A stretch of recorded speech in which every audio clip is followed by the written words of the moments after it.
हक़्क़ुल वलदी अलल वालिदी, बाप पर बेटों का हक ये गए, बाप पर औलाद का हक ये गए, बाप पर औलाद का हक ये गए। अर्ज किया सोने नबी की खिदमत में सहाबा ने, हुजूर क्या हक है? मेरे नबी ने तीन बातें फरमाई। पहली ये फरमाई आई हुसीना इस्मुहु, और जब उसकी औलाद, जब उसको अल्लाह औलाद दे, उसके घर में बच्चा पैदा हो, उसे चाहिए कि वो अपने बच्चे का आई हुसीना इस्मुहु, उसका अच्छा नाम तजवीज करे। क्या करे?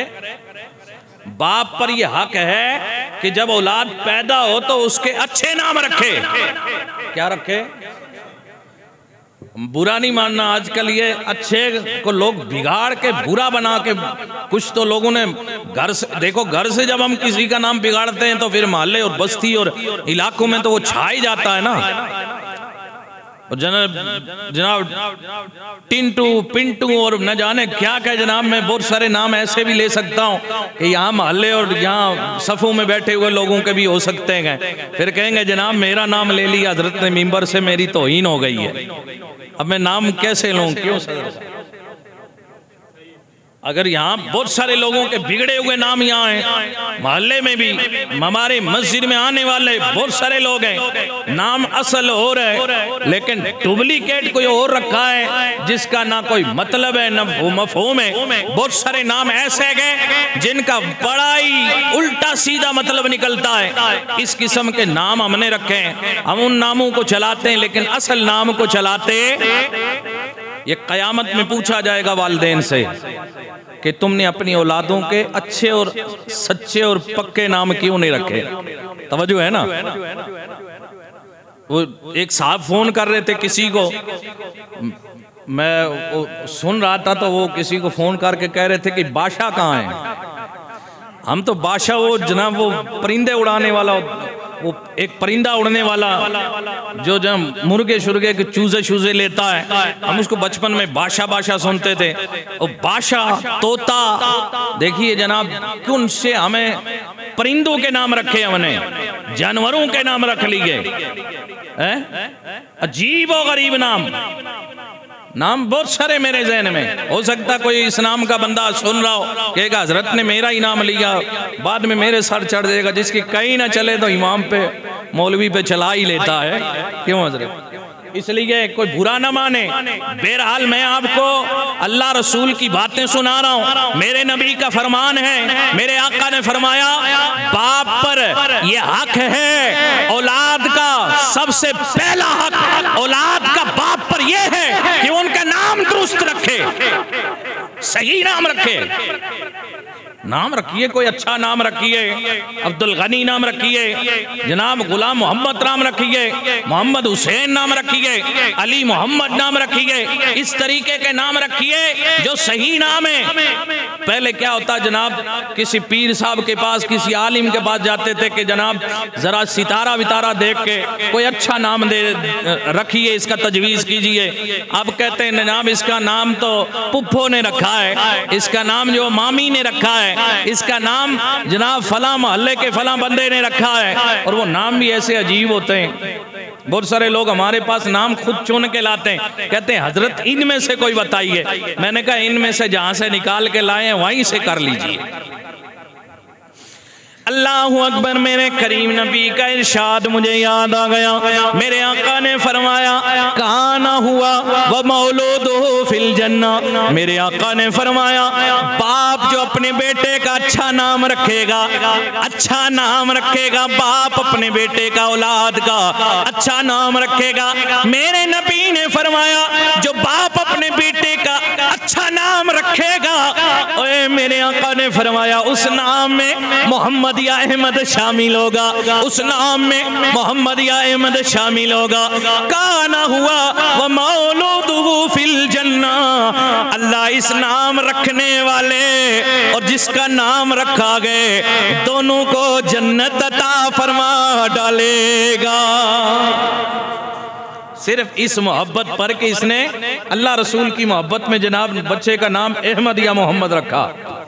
जिसके नाम के साथ अहमद या तवज्जो है ना, गुलाम मोहम्मद, अली मोहम्मद या बशीर अहमद, नज़ीर अहमद, ऐसे ही फकीर का शबीर अहमद, तवज्जो है ना, इस तरीके का नाम रखिए। और फिर एक हदीस मेरे नबी के और भी, अगर सुनना चाहते हो तो मेरा मौजू है, लेकिन यहाँ बात नाम की आ गई तो जरा नाम पे और बात हो जाए, है मोहब्बत से सुभान अल्लाह।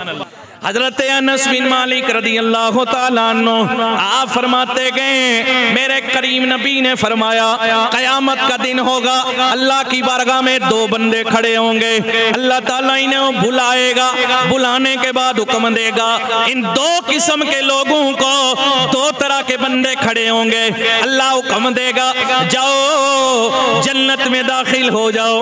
ये दोनों अर्ज करेंगे रब्बे कदीर, हमने दुनिया में रहते हुए कोई ऐसा अमल नहीं किया है कि इतनी आसानी से आज हमें जन्नत मिल जाए।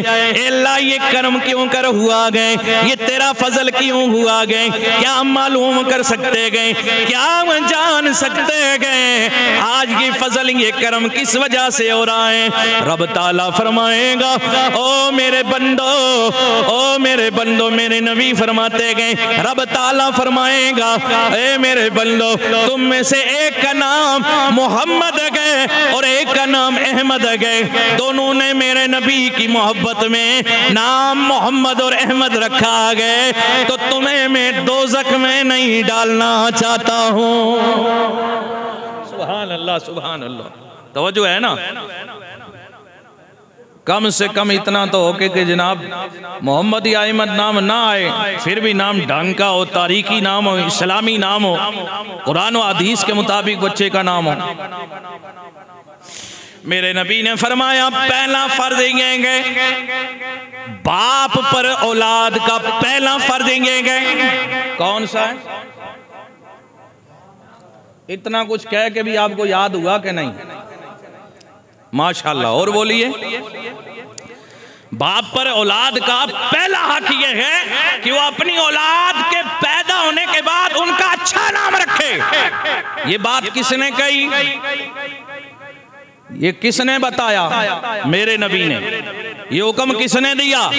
ये फरमान किसका है? मेरे तेरे नबी का है, मौलवी साहब का नहीं है कि मौलवी साहब की हैसियत ही क्या है।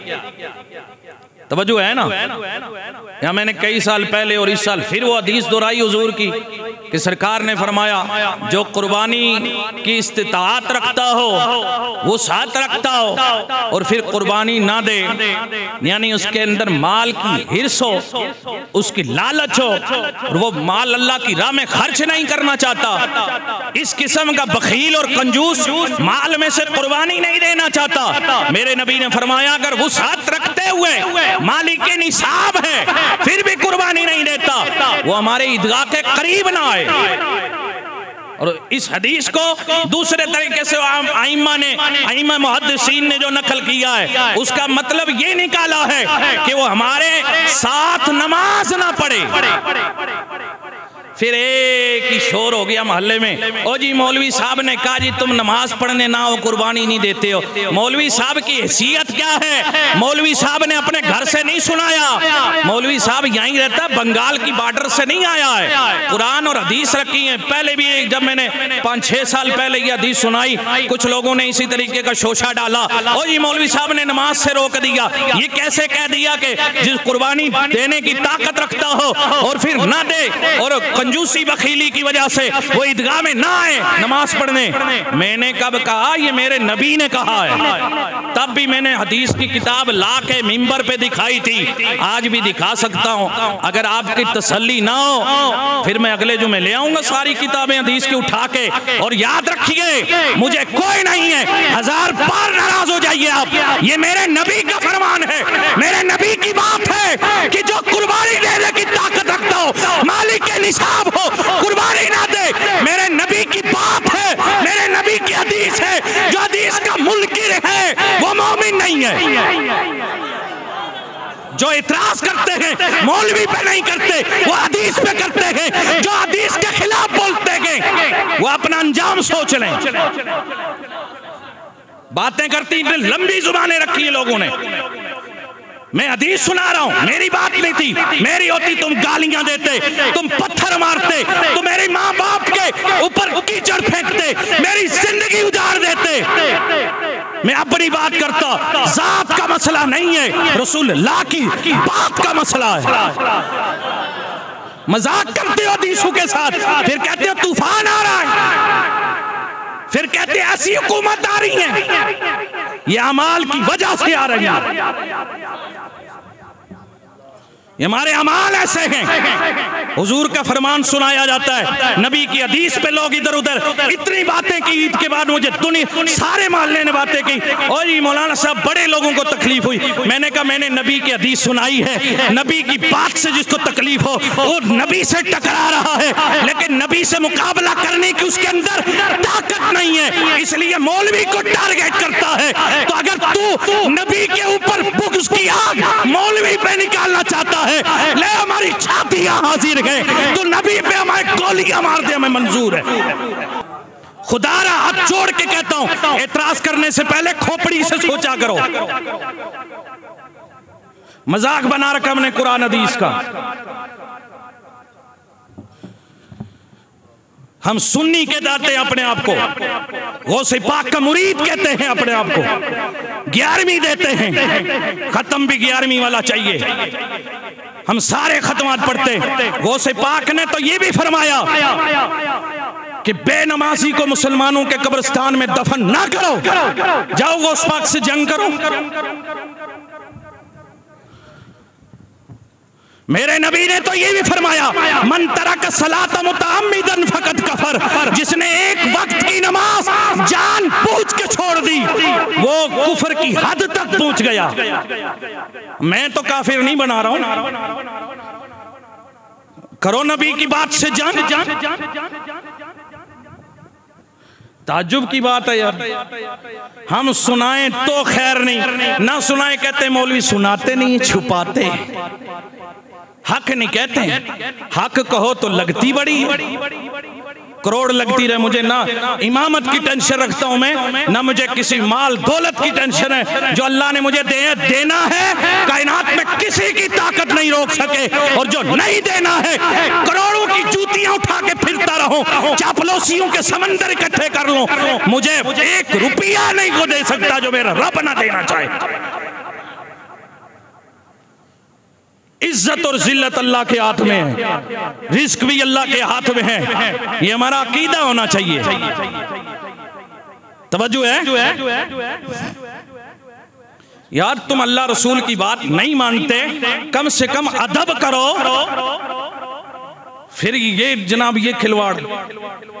मैं लगा था हदीस की किताबें उठा के लाने, मैंने कहा मैं जुमे में दिखाऊं, फिर मैंने कहा बहुत सारे लोग ऐसे आते हैं जो इन चीजों में नहीं उलझना चाहते हैं, वो चुपचाप आके इबादत करके जाना चाहते हैं। जो बाइज्जत लोग हैं, बाशऊर लोग हैं, वो तनाजु में नहीं पढ़ते हैं, वो रोलों में नहीं पढ़ते, वो किसी की बातों में नहीं पढ़ते, वो अपनी नमाज अपना जिक्र और चल पढ़ते हैं।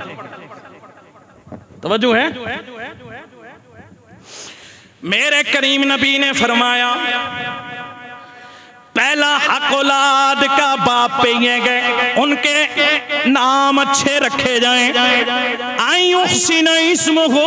और उनके नाम अच्छे रखे। दूसरा हक औलाद का बाप पे गए, वयुअल्लिमुहुल किताब, मेरे आका ने फरमाया जब वो थोड़े बड़े हों उन्हें दीनी तालीम सिखाई जाए, उन्हें दीन सिखाया जाए।